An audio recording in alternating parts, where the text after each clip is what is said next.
Hello everyone and welcome back, I guess you should say. Sorry for the lack of videos over the past 2 or 3 months, but basically I've just been very busy with life stuff, looking after my dad, my father-in-law, and also enjoying Christmas, that I just haven't had a chance to properly get into the shed or do, and do lots. But rest assured, this January has been very productive regarding model railways, and I've started to get back into it. This layout is just going to focus on the TMD for now.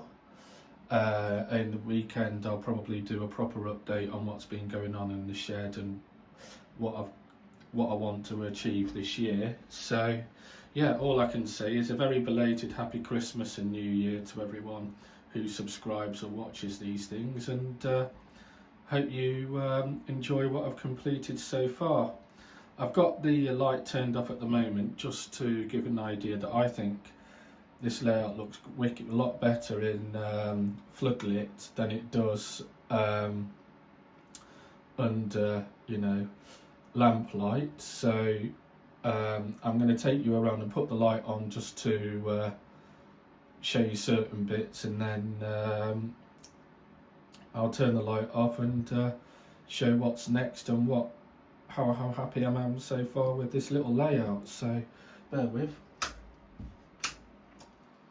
As you can see, the main addition is the back scene, one of these ID back scenes I got from online. I do quite like it. It wasn't completely what I wanted at first, but when I was looking around, this kind of fitted the overall brief that I wanted, some sort of industrial stroke business park scene at the back with the low relief warehouses just stuck onto it. The low relief ones I got from 10 Commandments models. These are plaster rather than card or wood. I went for these because they're a bit bigger, but also they're a lot more sturdy. So I've weathered these up, added a couple of aircon units and given them a paint, and yeah, they've come out rather well in my opinion. I've also added the safety railings along the back and along the stretch of concourse heading towards the shed. And what else has been added? The buffer stops I've swapped out. I'm giving these one a try as opposed to the Curisco ones. These seem a bit more durable and a bit less prone to fall into pieces. The lights are from Train Tech, and the buffer stops I got from a toy fair. As you can see, there's a little flashing man there. That was a Christmas present of my brother-in-law. That's one of those Weissman little welders. I've got a weld arc acetylene torch floodlight going on in the shed, and if I switch it off for a second, you'll see that it does flicker nicely in the floodlight, and there it goes, the arc acetylene is going. You'll notice the engine shed doesn't have any lights in it, and that's 2 reasons. One, I wanted to make sure that the arc welder worked okay and the acetylene welder looked good, but secondly, I found that the shed was so bright it was like looking at Blackpool illuminations. So I've taken the LED light strips out, and I'm going to add one in and test that, but I'm going to put a resistor on it to lower the light and hopefully make that bit better. You'll also see on the car park that the lines have been added. They're just bits of paper. I've weathered it and painted the car park, so that's come out well. So I just need a few more vehicles and to add maybe some sort of no parking thing there, or delivery point there, but that's come out well. This is the area I want to work on next, maybe get a low relief tunnel plus some sort of low relief wall. So I'm going to go on the hunt and see what I can find, but I'm not in any rush. I just want to get something that I'm really happy with. So that can happen in the not too distant future, but maybe go to a few toy fairs or exhibitions and see what's about. And that's the same with the back scene there. I need to get something that goes along there, but again, I'm not in any rush, so I will see what happens. This needs a bit of weathering here, this concourse where the refueling points and servicing area is, but I don't know what to add to that, so I need to look around. I might get some barrels or bits of equipment to go on there.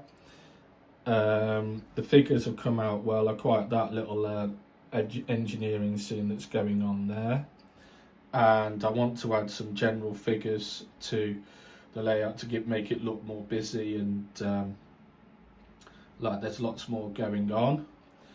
This is a new addition to the fleet. This is the Cavalex Class 60. Been looking forward to this, but at the moment I'm slightly underwhelmed by it. I don't know why, but it's not quite winning my heart at the moment. It sounds great and I've run it in and no issues with that, but there's a few little things where I'm just like, I don't know, I'm not sure at the moment. I need to maybe get it on the shed layout and give it a run around.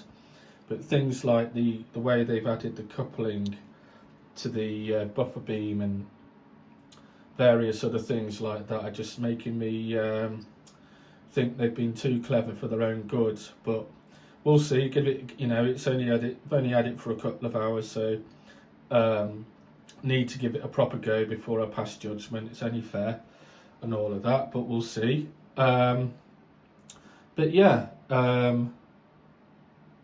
just things need to be added, and I'm to give it a bit of extra stuff like this fill in the signal box interior over there.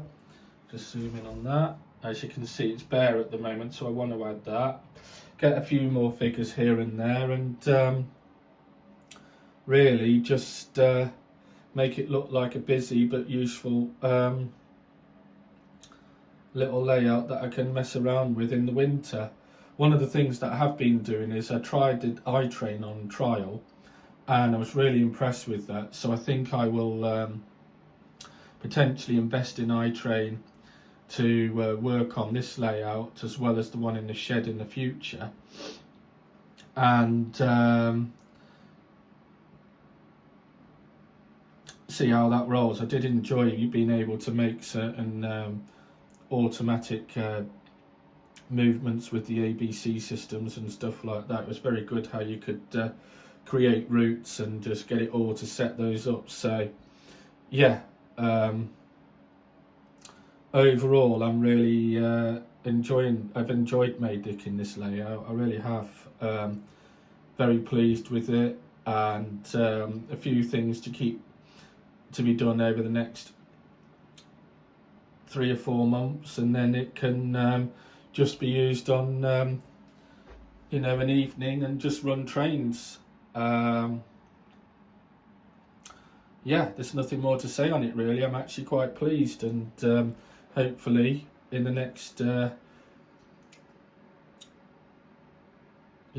few months you'll see little additions and things arriving, and yeah, we'll see how it goes. But overall, hopefully I'll get some positive comments, and if you like the video, comment, give it a like, and keep an eye out for future updates. Oh, I forgot to one saying, this extra LED light is off Jeff from Scenic 3D. I saw him in the Telford Models Show last year, and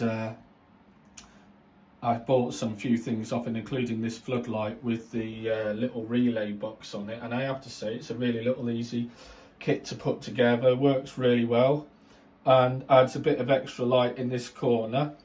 Maybe I add a floodlight or something like that over here, I'm not sure yet, but overall it's a very good little kit. But yeah, as I was just saying earlier, thanks very much for watching, and I will see you on the next one. Bye for now.